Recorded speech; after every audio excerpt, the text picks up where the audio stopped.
हर साल लाखों सैलानियों की पसंद बन रहा उत्तराखंड और मेहमान नवाजी के लिए देश दुनिया में मशहूर है हमारे होम स्टे।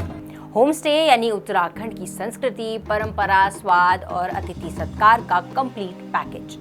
तो अगर आप भी होम स्टे चलाते हैं तो ये खबर आपके लिए बेहद खास है, क्योंकि राज्य सरकार ने होम स्टे नीति में बड़े बदलाव किए हैं, जिसका असर हजारों संचालकों और पर्यटन व्यवसायों पर दिख सकता है।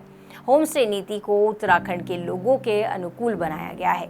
होम स्टे का पंजीकरण अब वही करवा सकेगा जो उत्तराखंड का स्थायी निवासी हो और अपने घर में स्थायी रूप से रह रहे हो।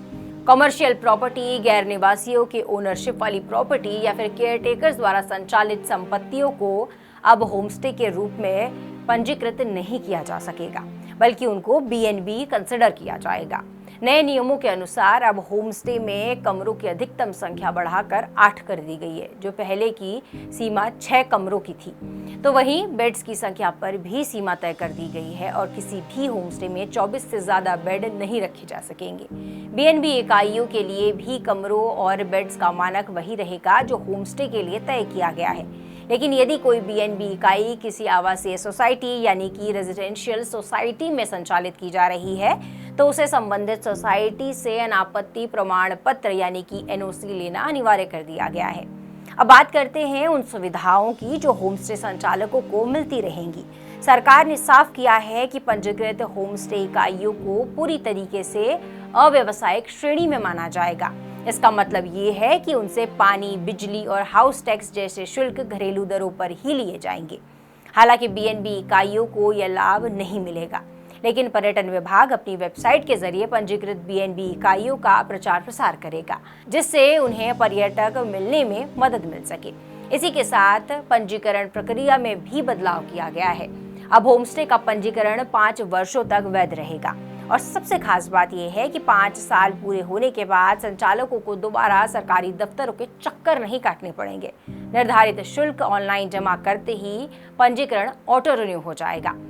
पंजीकरण शुल्क की बात करें तो होम स्टे व्यवसाय के लिए यह सिर्फ 1000 रुपये रखा गया है, जबकि अन्य पर्यटन इकाइयों के लिए शुल्क 5000 रुपये से लेकर 30,000 रुपये तक निर्धारित किया गया है।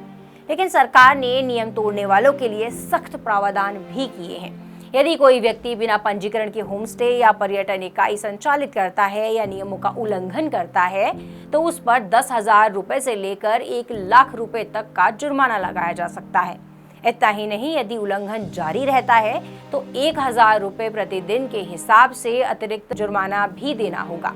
तो वहीं जो इकाई अभी अवैध रूप से संचालित हो रही है, उन्हें वैध होने और पंजीकरण कराने के लिए 60 दिनों का समय दिया गया है। अब बात करें इस नीति के सबसे दिलचस्प बदलाव की, तो अब उत्तराखंड में पहली बार सामूहिक या कम्युनिटी टूरिज्म का मॉडल लागू किया जा रहा है, जिसके तहत 8 से 10 होम स्टे संचालक मिलकर या फिर कोई सहकारी संस्था एक साथ पूरे गांव या फिर 3 से 6 गांवों के क्लस्टर को एक पर्यटन केंद्र के रूप में विकसित कर सकेगी।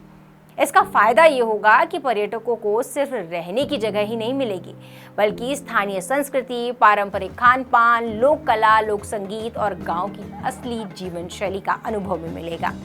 लेकिन एक सवाल जो आपके मन में भी कई बार उठ रहा होगा कि आखिरकार सरकार को ये नीति बदलने की जरूरत ही क्यों पड़ी। दरअसल पिछले कुछ सालों में होम स्टे नीति का मकसद था कि स्थानीय लोगों को पर्यटन से जोड़कर उनकी आय बढ़ाई जाए, लेकिन धीरे धीरे कई जगहों पर इस व्यवस्था का गलत इस्तेमाल होने लगा। कई बड़े व्यावसायिक प्रतिष्ठान खुद को होम स्टे बताकर उन सुविधाओं का लाभ लेने लगे जो वास्तव में स्थानीय परिवारों के लिए बनाई गई थी। घरेलू दरों पर मिलने वाली सस्ती बिजली, पानी, टैक्स जैसी सब्सिडी का भी मिसयूज होने लगा था। इससे सरकार को राजस्व का नुकसान तो हुआ ही, साथ ही वास्तविक स्थानीय होमस्टे संचालकों को भी प्रतिस्पर्धा में नुकसान उठाना पड़ा। इसके अलावा होमस्टे की मूल अवधारणा यानी कि बेसिक कॉन्सेप्ट भी प्रभावित होने लगा था। होमस्टे का मतलब सिर्फ कमरा किराए पर देना नहीं था, बल्कि पर्यटकों को स्थानीय संस्कृति, पारंपरिक भोजन, लोक कला और पहाड़ की जीवन शैली से जोड़ना भी था। लेकिन कई जगहों पर यह मॉडल धीरे धीरे सिर्फ एक व्यवसाय बनकर रह गया और इसकी सांस्कृतिक पहचान कमजोर पड़ने लगी। अब देखना दिलचस्प होगा कि उत्तराखंड की नई होमस्टे नीति पर्यटन को कितना बढ़ावा देती है और क्या यह वास्तव में स्थानीय लोगों को ज्यादा फायदा पहुंचा पाती है।